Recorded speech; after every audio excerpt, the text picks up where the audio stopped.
Señores, buenas noches. Esto es Luis Novarecio Entrevista. Es un gusto otra vez recibirlo aquí. Es un escritor consagrado. Es una persona que piensa en nuestro país. Enseguida estoy hablando con Marcelo Birmacher. Bueno, hay de todo para charlar, la verdad que porque día a día van sucediéndose las cosas. Después del sábado, Fernández. Hoy, Roberto Lavagna confirmó que es candidato a presidente de la Nación. Mañana empieza el juicio, el primer juicio oral y público que lleva a la expresidenta de la Nación. Yo quería separar, antes de recibirlo a Marcelo, no quiero perder el tiempo, que quiero disfrutar de charlar con él, porque me parece que el meneo que tuvo la semana anterior sobre si se suspendía o no se suspendía, si subía o no bajaba el juicio. A ver, ¿qué cosa se está juzgando? Lo que se está juzgando, y ahí hay un gran trabajo de los fiscales encabezados por Gerardo Policita, no es menor. ¿Cómo es que un señor llamado Lázaro Báez, que días antes de que asumiera Néstor Kirchner, formó una empresa con 12.000 pesos de capital, no dólares, no me estoy esto no es una metáfora, lo que estoy, 12.000 pesos de capital, y en el giro de 2 años se quedó con el 90% de la obra pública de Santa Cruz, con pagos anticipados antes de haber terminado la obra, con un capital fenomenal y con licitaciones que casualmente siempre tenían el menor precio, contra otras que funcionaban allí. Esto es lo que se está jugando. Pues si no nos quedamos, si hay persecución política, si la Corte dijo, si firmó o no firmó Rosenkrantz, etcétera, etcétera. De paso, otro día te voy a contar la interna que hay de la Corte. Pero digo, mañana empieza esto, para que volvamos a poner el foco en la situación. Después se podrá discutir el impacto político, pero no quería dejar de decirlo porque ¿cuánto tiempo dura este juicio? Se va a tomar solo una audiencia por semana. ¿Por qué? No hay lugares, no hay espacio físico. Qué paradoja la justicia argentina, ¿no? Vimos los otros días sacar en carretas expedientes, 52. Yo tengo 55 años, a los 23 empecé a trabajar de abogado. Se cosen igual los expedientes que entonces, y mucho más para atrás, Y hoy hay que tomar solo una audiencia, un juicio muy importante, porque hay solo una sala que se prestan entre varios, porque en el resto no ingresan. Bueno, de todo esto y más hablo con Birmacher, que ya lo recibo. Señor. ¿Qué tal, Luis? ¿Cómo estás? ¿Todo bien? Día. Un placer verte, por favor. Hacía un rato que no venías, No sé. ¿Sí? Sí, hace un rato. Bueno, ¿arrancamos? Por supuesto. Fernández, primero, ¿cómo te tomó la noticia el sábado? Yo comparto la sorpresa de Eduardo Duhalde. Yo pensé que era un chiste también.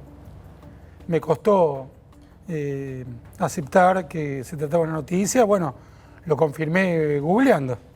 Pero inicialmente cuando me lo dijeron pensé que era un ensayo humorístico. Y después, cuando ya lo confirmaste, ¿qué te sigue pareciendo qué? Me parece una salida desesperada frente a la sospecha insistente de la derrota. No voy a la motivación profunda, que la desconozco, tal vez no tenga una lógica, es una posibilidad, sino a qué obedece esta movida. Porque uno puede enfrentar la derrota de muy distintas maneras. Esa manera que eligieron para enfrentarla, desconozco la lógica última, pero sí sé que está relacionada con que sabían que iban a perder o tenían una sospecha bastante justificada de que iban a ser derrotados. ¿Por qué? Si vos estás siendo candidato a presidente y las encuestas te dan a favor, no cambiás el equipo, te mantenés. En todo caso, elegís quién te va a acompañar en la fórmula para realzar la victoria, pero no te bajás. Vamos a suponer que pensaron, bueno, conveniente proteger a la dama hasta último momento. Es porque pensaban que iban a perder. Conveniente hacerle creer al electorado hasta último momento que Cristina no se va a presentar. Bueno, lo acabo de decir. No se me ocurren muchas más. Lo que es seguro es, si sabés que vas a ganar, te mantenés en carrera. Cualquier otra hipótesis es, me tengo que proteger porque estoy perdiendo. Ahora, es interesante, ¿no? Pues sos de los pocos que veo que hacen este análisis, porque si no, lo que gana no es bien futbolero, o el equipo que gana no se toca, o lo mismo en la tele hacemos esto. Funcionó el programa, no se toca. El argumento, voy con algunos que ni comparto, pero que aparecen en la discusión. Primero, ¿se bajó de la política, Cristina? ¿Para vos es un bajarse? No de la política, de la candidatura a presidenta, pero eso es una redundancia. Efectivamente, no hay nada que hablar, se bajó. Ahora, yo escuché un solo argumento racional con el que no estoy de acuerdo, que es, si ganaba, le iba a ser muy difícil gobernar, por eso Alberto Fernández, presidente, es el garantizador de consenso, lo cual también me parece disparatado. Primero porque la última aparición resonante de Alberto Fernández fue amenazar a los jueces con que los iban a castigar cuando Cristina asumiera el gobierno. Eso no parece una especial invitación al consenso. Me parece que se bajó, que es redundante. ¿Se baja alguien que vive en la Argentina con el antecedente de los vicepresidentes? Digo, nombro 2 o 3. Alejandro Gómez con Frondizi. ¿Te acuerdas cuando a Víctor Martínez le ofrecen que se vaya al Frondizi y se queda él? Cobos, Chacho. ¿Te parece que es bajarse? Porque va a estar una vicepresidente con la ley de acefalía bajo el brazo. Se baja de la candidatura a presidenta. Eso no, es parte, digamos, del lenguaje del idioma español. Ya está, ya sucedió. Hasta hoy, hasta que no lleguen las pasos, no lo sabemos. Hoy leí en página 12 una hipótesis de que esto es temporario, no me salen las palabras. Coyuntural, que antes de las pasos puede cambiar. Pero se bajó de la candidatura, no se bajó del poder en absoluto. Todos los ejemplos que mencionaste eran vicepresidentes que tendrían que haber ocupado el rol ceremonial de un vicepresidente, pero por distintos motivos, como Cobos, se encontraron en disyuntivas donde terminaron afectando el poder presidencial. Pero no era la intención original. La intención original de un vicepresidente, tal como la concebimos por lo menos en el sentido más común, es como la de un presidente en los países con primeros ministros, que atiende a Michetti pobre le salió bastante mal lo de recibir dignatarios extranjeros. Claro, de acuerdo. No estuvo la escalera para Macron. Atiende a los presidentes que llegan, a los primeros ministros, etcétera, da discursos, ocupa provisionalmente la presidencia cuando el presidente viaja o por cualquier motivo se ausenta, etcétera. Pero no para tener un rol relevante en el poder. Es totalmente inverosímil, es inaceptable desde cualquier punto de vista que Cristina renuncie al poder. Ahora, no está renunciando al poder. No. Y ahí hay una parte que es la gran estafa electoral del kirchnerismo, que es una coherencia que tienen, que comenzó con las candidaturas testimoniales, lo de poner candidatos como Scioli, que no iban a ser, no iban a ocupar el cargo para el cual se postulaban. Yo me acuerdo, yo en ese momento trabajaba con Reinaldo Sietecase, y le preguntamos desde radio, ya no me acuerdo qué radio era, Continental. En Continental. Continental, sí. Creo que era Continental. Mañana es tarde. Y le preguntamos a Scioli, pero usted no va a ocupar ese cargo. Eso a la gente no le interesa, respondía. Ahora, es muy interesante, déjame que repase esto porque lo has hecho y me parece que vale la pena. Sospechaba de que podía perder Cristina Fernández de Kirchner, si no, eso no se cambia. B, no se baja del poder, se baja de la candidatura. La pregunta implícita es, ¿vos crees que Macri tiene chances de ganar la elección? Sí, definitivamente. A mí me parece que el miedo es un buen impulsor, un estimulante de la inteligencia, pero no se puede actuar con miedo. Yo recuerdo cuando la selección fue amenazada por grupos terroristas palestinos para no ir a jugar a Jerusalén. Es lógico el miedo, incrementar tu seguridad, pero suspender el partido por miedo me parece rendirte al miedo. Acá, claro, acá el miedo a Cristina hace que muchos, no del pueblo, sino de los que piensan la política, incluso generalmente de clase alta, muchos de los que nos rodean, pero una minoría en el país, digan, hay que cambiar de candidato, no hay que dar volantazos apresurados. El actual presidente fue el que logró impedir que nos convirtamos en Venezuela. Desde 2007, Macri le puso un límite claro al chavismo en la Argentina, lo hizo explícitamente. Me acuerdo que se había enfrentado, creo que directamente con Chávez, en un programa de Mirta Legrand, antes de asumir la presidencia. Como parte de su propuesta de campaña, dijo, nosotros vamos a denunciar a la dictadura venezolana. En el debate con Scioli lo dijo explícitamente, también que iban a denunciar el pacto de impunidad con Irán. Tiene una coherencia, una carrera detrás que asevera que hay cierto camino que ha seguido preservando la República. Todavía es el que mejor, en mi opinión, todavía es el que mejor lo representa, aún con los diversos fracasos que ha tenido en su gestión. Salvemos las distancias porque de verdad yo creo que Chávez es una dictadura. El que no lo reconoce está siendo cómplice o no está informado. Me cuesta creer que el ámbito de discusión público no esté informado. Pero digo, el argumento de Venezuela es, bueno, tenemos inflación, somos la segunda inflación detrás de Venezuela, hubo racionamiento de productos lácteos como en Venezuela. ¿No sentís que hay un condimento de un muy mal gobierno de lo económico de Macri que conspira contra la posibilidad de ganar? Creo que no han manejado la economía a la altura de nuestras expectativas. Creo que el principal error ha sido de predictibilidad. No han dado un solo pronóstico que se cumpliera, pero que falta entrever, falta descifrar si hubiéramos podido tener, después del desastre del kirchnerismo, una situación mucho mejor que la que estamos sobrellevando. Ahora, si traemos Venezuela, sí, es ontológicamente distinto. No, sí, sí, no. Todos los venezolanos se vienen para acá. No hay nadie que se esté yendo para Venezuela. Y ese votar con los pies sigue siendo válido, porque Argentina es un mejor destino para no sé cuántos cientos de miles de venezolanos. Están instalados 180.000. Bueno, 200.000 venezolanos. ¿Por qué Argentina es un mejor destino? Y porque estamos infinitamente mejor que Venezuela. Y reitero, claro, los peligros potenciales nunca los podés confirmar fácticamente, pero defendían Venezuela, se aliaron con Maduro y con Irán, íbamos hacia ese camino. Y ese peligro lo aventamos. No lograron controlar la inflación, que me parece que es uno de los grandes fracasos de esta administración, y el otro, no redujeron la pobreza, que es el otro gran fracaso de esta administración. Pero comparado... Y el parate, ¿no? O sea, sí, el parate industrial, pero eso, totalmente de acuerdo. Sin embargo, si no hubiera inflación, o si se redujera la pobreza, uno diría, bueno, el ajuste pasa por acá. La reactivación pasa por este parate, que eso a veces ocurre, un replegarse para lanzarse saneando la economía, pero no hay ninguna variable que uno pueda esgrimir y decir, esto sí está funcionando. Pero frente al peligro potencial, yo creo que sí, eso se puede todavía entender como un éxito de Macri, haber impedido ir hacia ese camino. Ahora, sobre la economía muy concretamente, lo que me parece incomprensible e injustificable pensar que el kirchnerismo podría mejorar esto. La idea de que Guillermo Moreno con la pistola frente a los empresarios va a impedir la inflación o va a reactivar la economía. Ellos fracasaron. La inflación estaba creciendo progresivamente y lo que hacían era mentir al respecto. No es que dejaron un país con una inflación decreciente.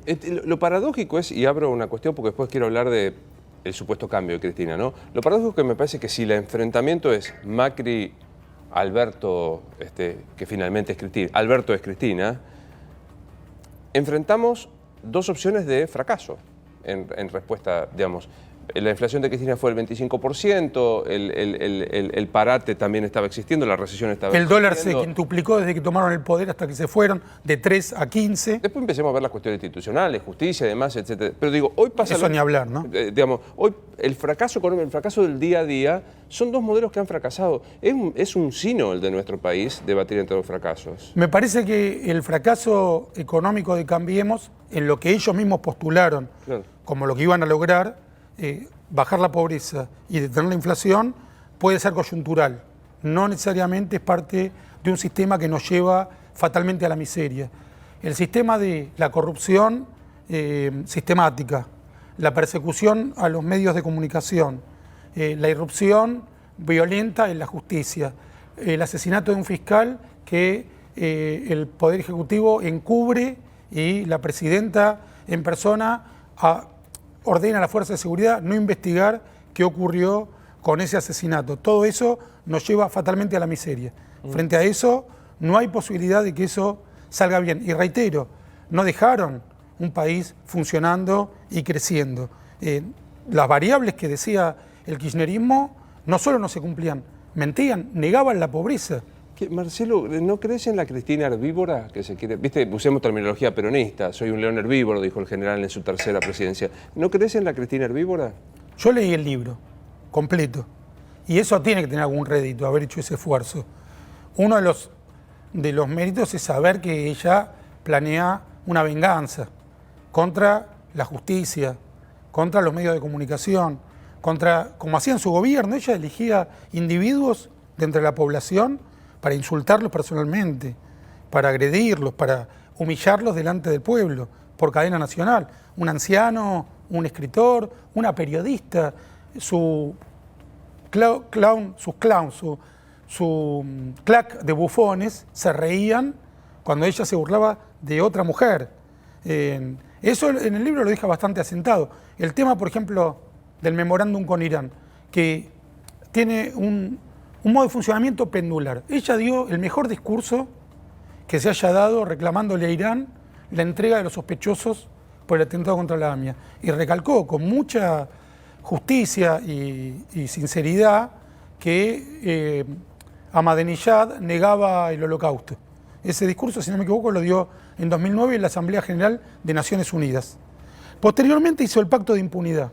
Finalmente en el libro descarta por completo la culpabilidad de Irán y dice que es una conspiración norteamericana e israelí para culpar a Irán injustificadamente. Y finalmente invita a la presentación de su libro, sinceramente, al que invitó a muy poca gente, el único acto de la Feria del Libro que estuvo restringido para el público en general, a un sheikh, Mohsen Ali, que quiere la destrucción de los judíos en el mundo, que plantea la destrucción del Estado de Israel y que por supuesto es aliado de Hezbollah, que es el único acusado de haber puesto la bomba en la AMIA por medio de un atentado suicida y que dice, bueno, Irán niega el holocausto, Hezbollah también, y Mohsen Ali es aliado de Irán y de Hezbollah, y que dice que el atentado en la AMIA lo cometieron los propios judíos.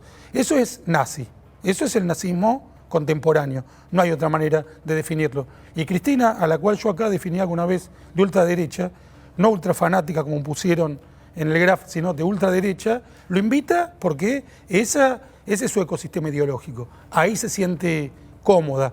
Ese es el gobierno que nos espera si gana un cámpora de Cristina, un títere de Cristina, realmente creo que es así, o si gana la propia expresidenta.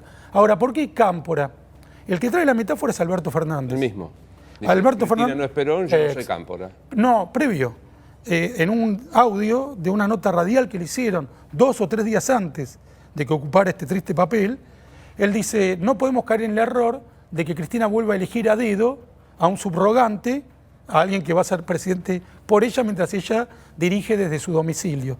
Eso es algo que tenemos que aprender, que no hay que hacerlo nunca más. Dice literalmente, hay que aprender de la experiencia. Y cita el caso de Cámpora, dice, Cámpora tiene muchos méritos. El de haber sido presidente, delegado de Perón, no es uno de ellos. Literalmente. Es el rol que él exactamente va a ocupar ahora. O sea, Alberto es cámpora. No hay que hacer ninguna comparación taxativa ni idéntica. Eso, por supuesto que no. Pero hay puntos en común. Uno es que la que tiene la mayor cantidad de votos, Perón estaba proscripto. Creo que en ese entonces la NUCE había impuesto que había que pasar cierto tiempo en el país antes de presentarse a presidente y por eso Perón no se podía presentar. Por eso estaba obligado a que fuera otro. Y eso es comprensible, aunque salió muy mal. No salió mal en el 76, que fue lo peor que nos pasó. Salió mal desde que Perón pisa Ezeiza y pone a Osinde como responsable de la seguridad y masacra a los montoneros y a la gente que lo fue a recibir en general. Ahora, lo que se parece a Cámpora es, primero, la falta completa de relevancia de Alberto Fernández, en el que nadie pensaba ni siquiera como jefe de gabinete, ya no hablar de presidente. Y otra cosa que está oculta y que puede parecer traída extemporáneamente, pero yo creo que hace mucho al caso, es cuando asume Cámpora libera a los presos políticos. Claro.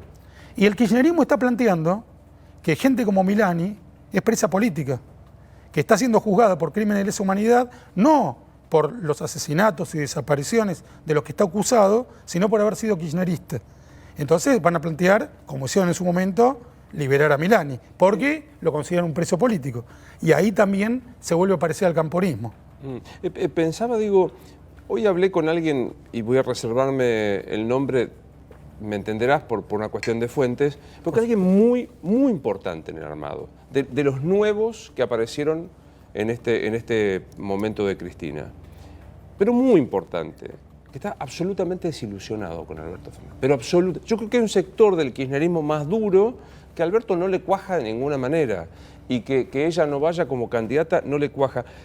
En un momento en el que empiezan a aparecer, lo contábamos fuera de cámara, audios, videos, notas de Alberto diciendo cosas muy, muy potentes. ¿Me explicás cómo el peronismo, la política en general, tiene así como una suerte de indulto de... No, pero el peronismo alcanza, ¿no?, la excelencia en la falta de valor de la palabra. Alberto Fernández no fue hace 2 años, como dijo respecto al gobierno de Cristina, que fue un gobierno al que no le encontraba nada de rescatable. Sino 3 días antes de ocupar exactamente el rol que él dijo en la radio, que era algo que había que desterrar porque era un error que no se podía volver a cometer. La palabra no tiene ningún sentido. Mañana pueden decir que candidato a presidente va a opinión fijo. Lo pueden decir. Y todos, además, que es algo muy peronista, por lo menos de este sector del peronismo, porque Perón era un hombre extremadamente inteligente y Dolina es un hombre extremadamente inteligente, mi amigo Juan Sasturain, hay tantos peronistas, no voy a caer en la burrada de decir tengo un amigo peronista, pero tengo muchísimos y todos hombres muy inteligentes y mucho más inteligentes que yo. Pero sí es cierto que hay una forma de funcionamiento que es, Alberto Fernández hace 2 minutos le decían traidor, todos, traidor, traidor, traidor. Y de pronto Cristina dice, él va a ser mi candidato, es el mejor, es el mejor, es el mejor. Y parece un coro de muppets repitiendo lo que dice la única autoridad que reconocen, una autoridad inapelable. A mí no me pueden hacer repetir lo que yo no pienso, pero ni Cassius Clay con Superman en esa historieta en la que están juntos. Te van a tirar por la cabeza rápido Carrió diciendo milímetros Macri, Macri es un contrabandista, Macri... No, por supuesto. Carrió habrá dicho lo que dijo y después dijo, a mí no me hace repetir algo que yo no pienso, pero ni con toda la presión del mundo. Me podés hacer quedar callado por miedo, pero nunca con un coro repetir algo que yo no piense. Y estos tienen realmente centenares de repetidores, intendentes, políticos, intelectuales, que se sientan y empiezan a repetir lo que les dijeron el día anterior. Ni lo analizaron, ni lo pensaron, ni levantaron la mano, nada. Grabois, por ejemplo, que es muy inteligente, con el cual estoy totalmente en desacuerdo, y creo que es un extorsionador, pero sí, porque utiliza a los pobres para exigirle al Estado dinero cuando él no necesita ese dinero para él y se erige en representante de los pobres cuando nadie lo votó. Él mismo aclara que el que está votado es otro que no sabemos quién es, pero él es el vocero y el que se beneficia de dirigir a ese ejército de desamparados. Pero por lo menos Grabois tuvo la inteligencia, si querés, o la transparencia de decir, a mí me pone triste. Yo lo voy a votar, pero me pone triste. No dijo, es la mejor opción. Bueno, a esos sectores me refería, ¿no? Me quedé pensando con algo, vos invocaste página 12. Ahora, ¿vos no descartás que esta candidatura sea una testimonial, la de Alberto, o que el 22 de junio, cuando cierran los nombres, pueda haber una pirueta y cambiarse la fórmula? Yo no descarto nada. Yo tengo otro amigo muy inteligente que escribió en un diario, y también voy a preservar la fuente, que me dijo, pero ¿cómo nadie lo advirtió? Los analistas políticos no sirven para nada. Y yo le dije, mira, en este caso tengo que disentir, porque era totalmente imposible de adivinar esta jugada. Y está relacionado con la imprevisibilidad de las personalidades autoritarias exitosas. Que Sartre decía, un pensamiento original nunca es esperado. Y además, un pensamiento es su expresión. Hasta que no se expresa, no lo podés adivinar. Y esa jugada era totalmente fuera de pronóstico. Total. Y eso está relacionado con las personalidades autoritarias, que no necesariamente son creativas, sino que pueden ser disparatadas, porque tienen la confianza de que las van a seguir igual. Yo no le encuentro, por supuesto, es más fácil que me equivoque que acierte, pero no le encuentro una lógica directa a ese movimiento para enfrentar la derrota. Totalmente inverosímil el hecho de que lo hace para después de que gane Alberto Fernández tener más consenso. Cristina lo dijo, no lo dije yo, va por todo. No existe el consenso. Va a tratar de destruir los medios de comunicación. Está en su naturaleza. Ella podría haber gobernado con el 54% en un país medianamente razonable. Podría haber armado una continuidad teniendo a todos menos tristes de los furiosos que estuvieron al final de su gobierno. Pero no se podía controlar. El pacto con Irán era totalmente innecesario. Su entrega al chavismo, esa alianza impensable y que no tenía un sentido político concreto con Chávez, también es innecesaria. ¿Por qué digo innecesaria? Sí. Porque podía perdurar en su gobierno y terminar más o menos bien sin ninguna de esas dos alianzas. Digo, vos dijiste, todo es posible. Para ser específico, ¿no está dicha la última palabra? Definitivamente no. Que Cristina pueda, no sé, ser la candidata a presidenta. Antes de las PASO, sí. Tendríamos que consultar legalmente, yo creo que sí. Que hasta el 22 de junio es simbólico, todas las presentaciones son simbólicas. El 10 de junio hay que formalizar alianzas, es decir, el peronismo federal va o no va adentro, y el 22 nombre y apellido. O sea, hasta el 22 esto es posible. Este mes que queda... Hoy mismo salió en página 12 de algunos de los exégetas de la expresidenta que sí, que va a hacer el enroque. Eso lo propusieron hoy. ¿Dónde queda la tercera opción? ¿Hay tercera opción? Massa, Lavagna, Pichetto, Urtubey, Schiaretti. Hoy no la veo, pero hasta el 22 de junio falta un siglo. Fíjate que acá me habían invitado y yo no podía la semana pasada. Hubiéramos hablado totalmente de otra cosa. Una sola semana pasó. Hoy no la veo. Ahora, yo no soy fanático. Si a mí me presentás una alternativa mejor que lo que tenemos, con claridad, y lo pienso. Y como bien dijo Sartre, un pensamiento original nunca es esperado. Hasta ahora a mí me parece que Macri sigue siendo el mejor candidato que tiene el oficialismo. ¿Alumbra entre estos dirigentes que mencionó algún pensamiento original? Alumbra, quiero decir, ¿le ves germinación a eso?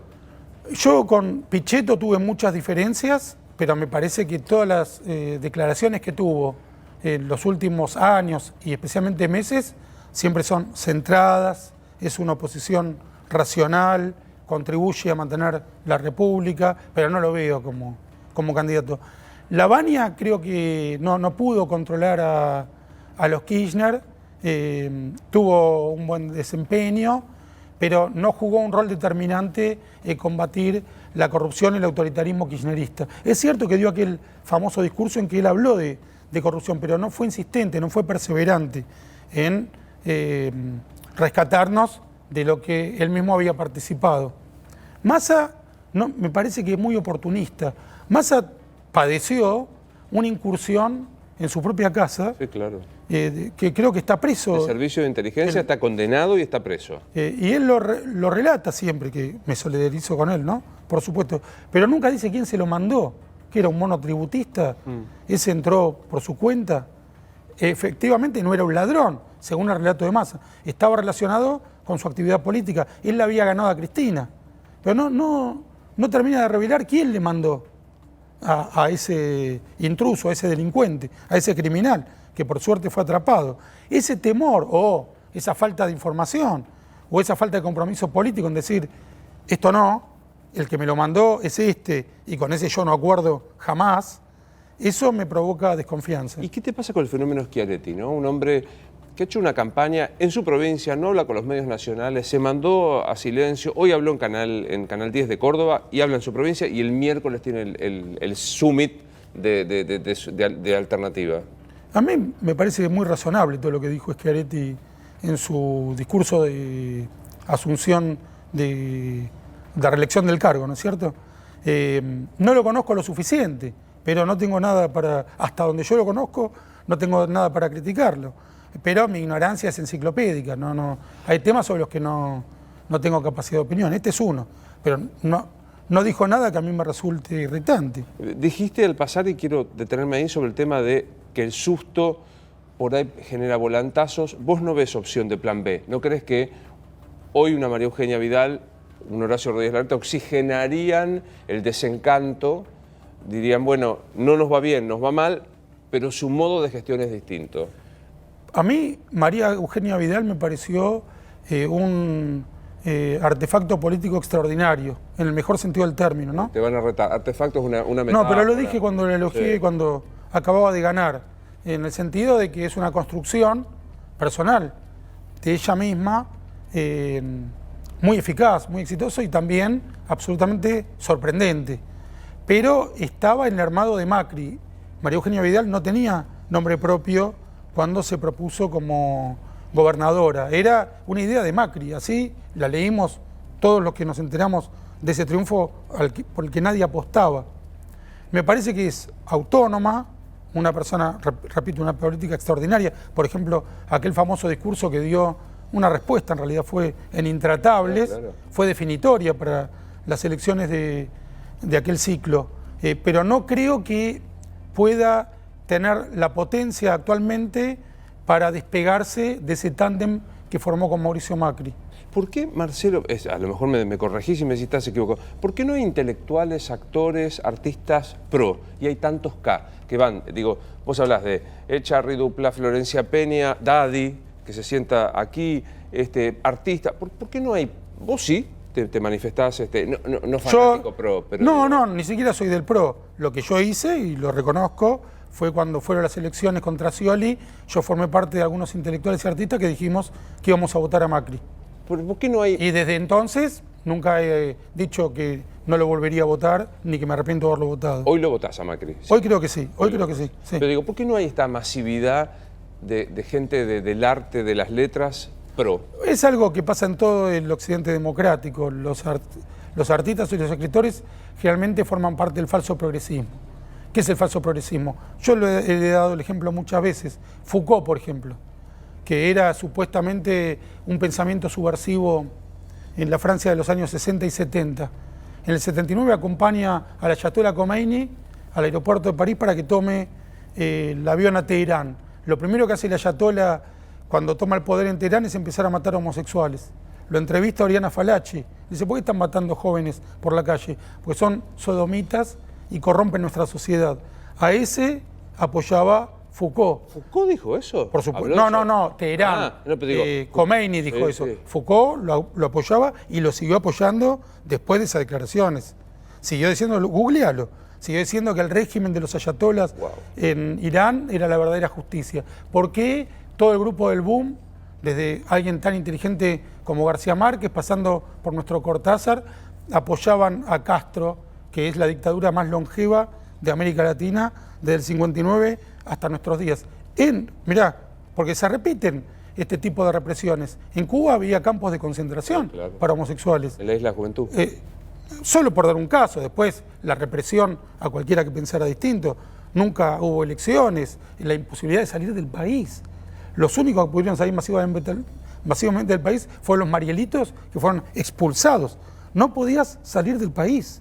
Y esos intelectuales que vivían viajando y que solo podían expresarse en las democracias occidentales, apoyaban al dictador Castro. ¿Por qué? ¿Le encontrás alguna explicación yo no tengo, filosófica, psicológica, no sé? No, yo creo que hay un elemento de autoodio que se da mucho en la clase media y especialmente en los intelectuales, que defienden todo aquello que los destruiría en caso de que se les aplicara. Mira, te voy a traer acá, yo lo quiero mucho, porque corresponde que lo diga, que es Daddy.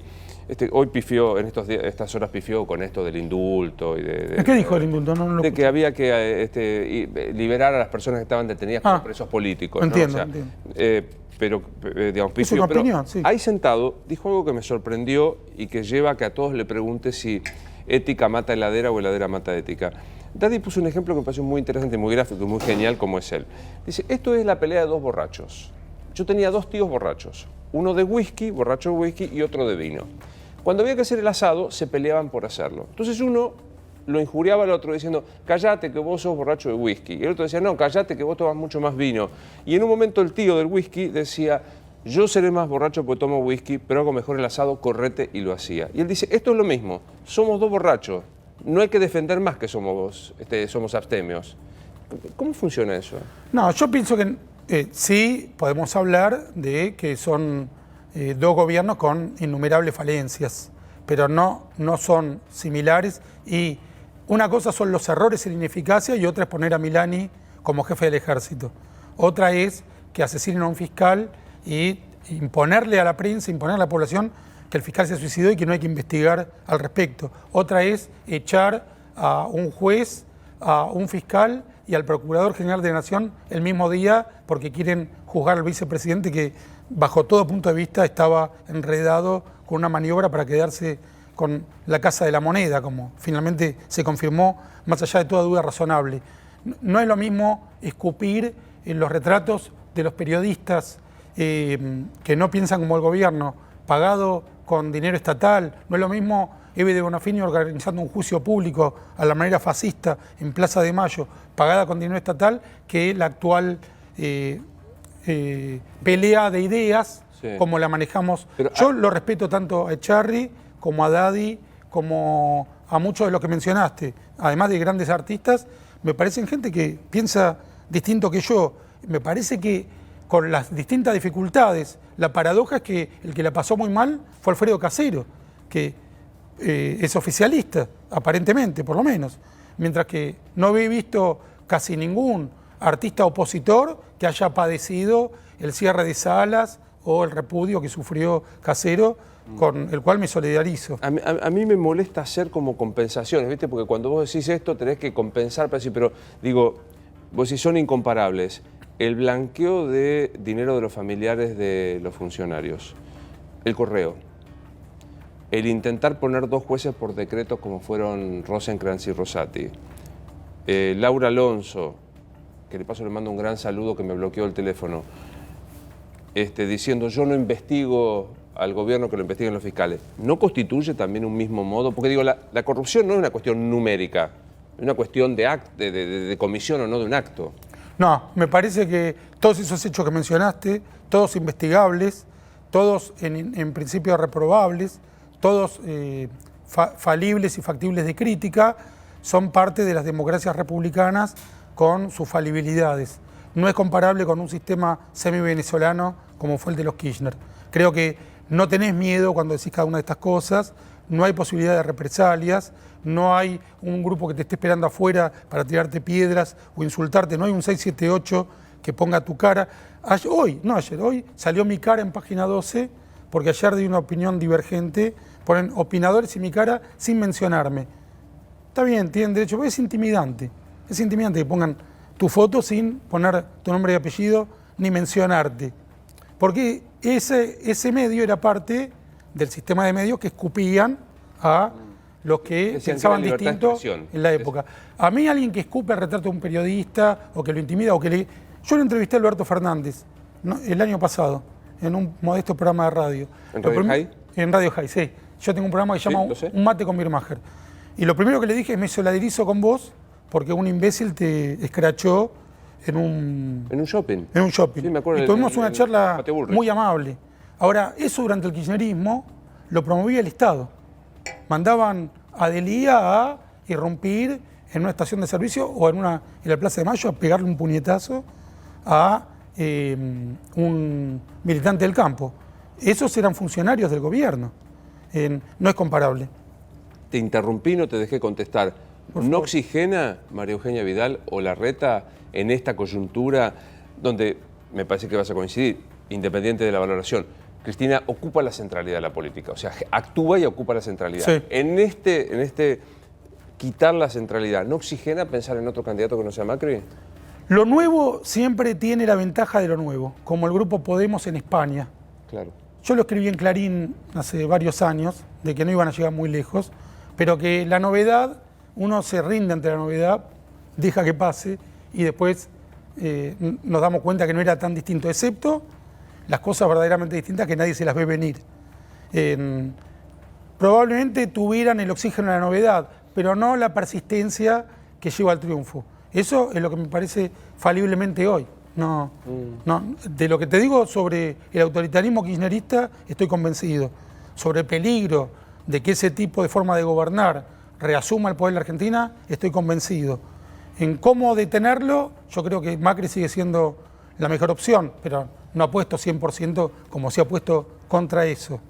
Quienes te leemos, sabemos que vos tenés una muy importante preocupación respecto de los avances autoritarios, sobre la discriminación, sobre el antisemitismo. Siempre que te leo, cuando tenés un párrafo sobre este tema, pienso inmediatamente en tu hermano. ¿Cómo estás con eso? Bueno, hay dos planos. Uno, esos párrafos, esa lucha contra el nazismo, contra el antisemitismo y contra el fundamentalismo islámico es muy previa al asesinato de mi hermano. Cualquiera que googlee, por suerte yo soy más o menos contemporáneo de Google, va a descubrir que a partir del año 94, 95, yo escribo frecuentemente sobre estos temas y con información y contra la corriente. Antes de que Al-Qaeda atentara contra las Torres Gemelas y contra todas las democracias occidentales, yo ya advertía que algo así podía ocurrir, que el fundamentalismo islámico no es que tiene un problema con Cisjordania o con Gaza. Quieren realmente dominar el mundo, por absurdo que parezca.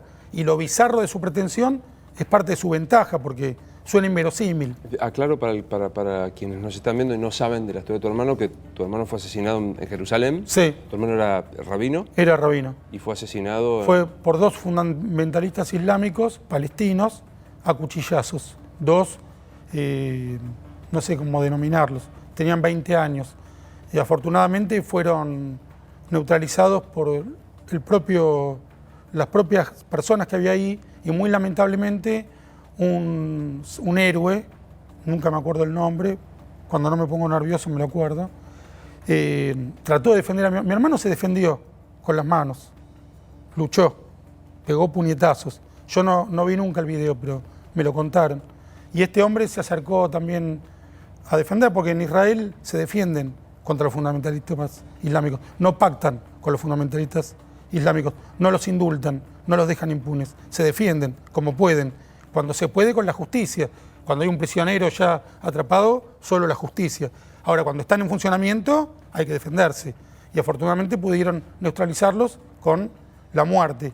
Pero ese muchacho que salió a defender a mi hermano murió en el fuego cruzado por las balas de una policía israelí que trató de disparar contra los terroristas y mató a este héroe. Y hay un recordatorio en Jerusalén, entrando a la puerta de Yafo, donde está el nombre de mi hermano y el nombre del héroe que lucharon juntos.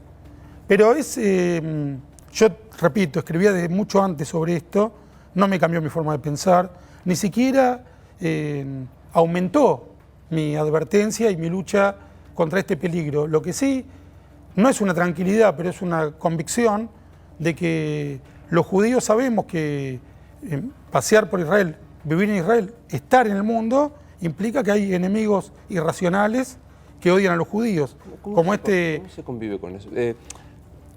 Mira, hay un rabino, yo no soy un hombre religioso, prácticamente no concurro al templo, soy 100% judío, 100% argentino, pero respeto todos los rituales, pero no cumplo con muchos de ellos.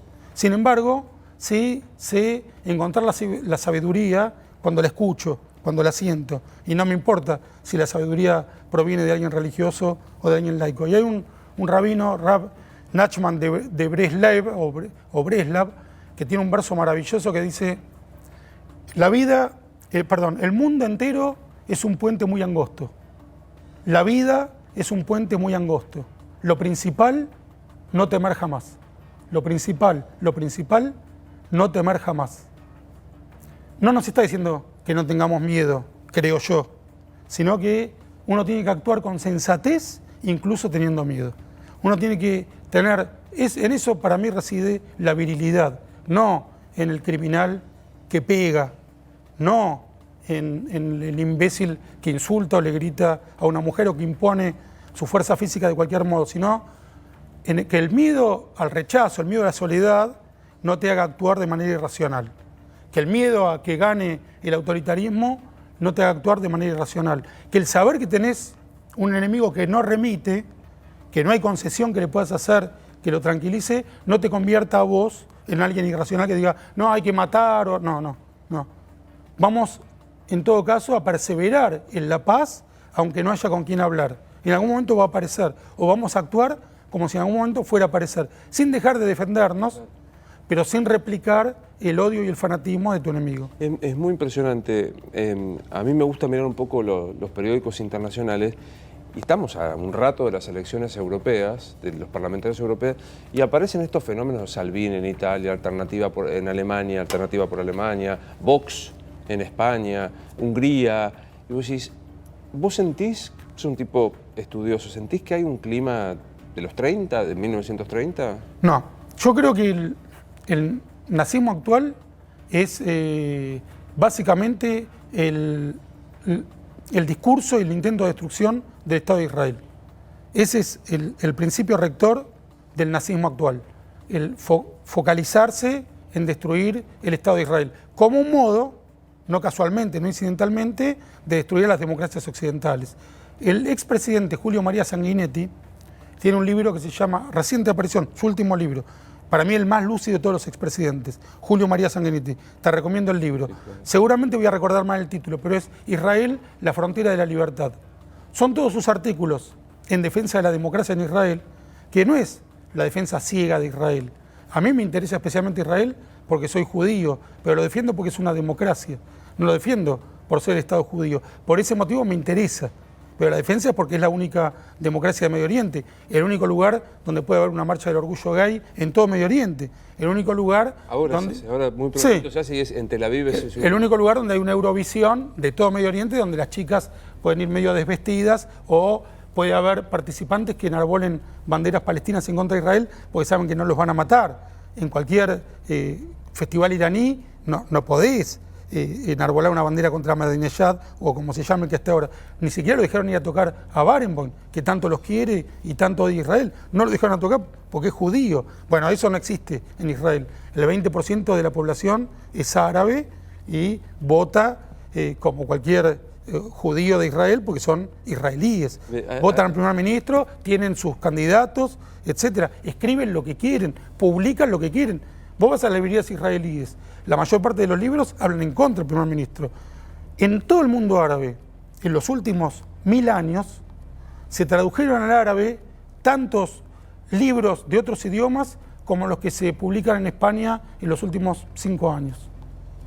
La destrucción de Israel es el comienzo de la destrucción de las democracias. Por eso el nazismo contemporáneo se focaliza en eso. Y no lo dice solo Birmacher, que no tendría ningún sentido. Lo dice Julio María Sanguinetti. Hay que leer su libro Israel, la frontera de la libertad. Y hay que visitar Israel para entenderlo. O sea, es algo muy choqueante. Bueno, la próxima hablamos con todos los sus errores obvio. Y la discusión geopolítica, etcétera. Pero esto que acabo de decir, no me retracto de nada, ni estoy exagerando en nada. Aquí, Marcelo, lo trajiste a Sanguinetti acá y él habla del paisito, ¿viste? Cuando habla de Uruguay dice, porque uno dice, bueno, la Argentina con esa frontera, con esa extensión que tiene, ¿viste que Vargas Llosa se pregunta cuándo se jodió el Perú? ¿Cuándo se jodió la Argentina? Yo no estoy de acuerdo con que se haya jodido con el peronismo, ni que la culpa sea el peronismo. Me parece una respuesta muy fácil. Me parece que todos los países, yo lo decía, va a sonar pueril, pero es muy fácil empobrecerse y muy difícil mantener la riqueza. Fíjate que los herederos de grandes fortunas la dilapidan en cuestión de instantes. No hay dinero del mundo que te impida gastarlo. No hay situación dada de prosperidad que te impida destruirla. Eso no es pueril, no es un lugar común. Uno imagina a cualquiera de los kirchneristas acusados de corrupción con sus, literalmente, miles de millones de dólares. Yo me acuerdo cuando Berbisky escribió una nota en página 12 que Menem había festejado la adquisición, no sé si de su primer centenar o de su primer millar de dólares. José López aparece con 9 millones de dólares en un bolso, él solo, otro monotributista que no está relacionado con nadie. Imagínate cuánto tienen los grandes jerarcas. La pierden en un instante. Los departamentos en Nueva York, la obra pública que se robaron, es tan fácil de dilapidar. Ahora, reconstruir eso puede llevar decenas de años. Yo creo que es desacertado echarle la culpa de todo al peronismo. Creo que cada generación de argentinos tiene su responsabilidad y sus méritos. La generación que acompañó a Raúl Alfonsín juzgó a los militares de la dictadura, juzgamos a los peores criminales que tuvimos en el país, la sociedad lo acompañó, derrotamos 2 golpes militares, el de Rico y de Seineldín, y preservamos la democracia hasta hoy. Eso no solo es un mérito que comparado con otras sociedades nos da saldo a favor. Somos ineptos en la economía, somos terriblemente ineptos. No es lo peor que le puede pasar a una sociedad. Me voy con 2 o 3 dudas, que es lo mejor que puede pasar en una charla, dice con dudas más que con certeza, fundadas, que titularía Marcelo Birmacher, dice, todo puede pasar de acá al 22 de junio, no descartaría, hay una chance, no sé de en cuántas, de que Cristina decida finalmente ser la candidata y que Macri vuelva a ser presidente. Esas son tres dudas que me llevaría. Respecto de la parte de lo que puede pasar, yo termino mi cuento, yo escribo para adolescentes, ese es mi oficio en buena medida. Esto que hago acá es simplemente porque me siento compelido a dar mi opinión, básicamente contra el autoritarismo. Yo fui casi obligado a entrar en la discusión política porque me sentí intimidado, agredido por el autoritarismo chavista del kirchnerismo. Pero en lo que digo en mi cuento, 29 es Nochebuena, que forma parte de mi libro Piedras volando sobre el agua, no hay nada que no exista. No hay nada que no exista. Linda frase para terminar. Me gustó verte como siempre. Gracias, un millón de gracias. Esto es Luis Novares Entrevista. Hasta la próxima.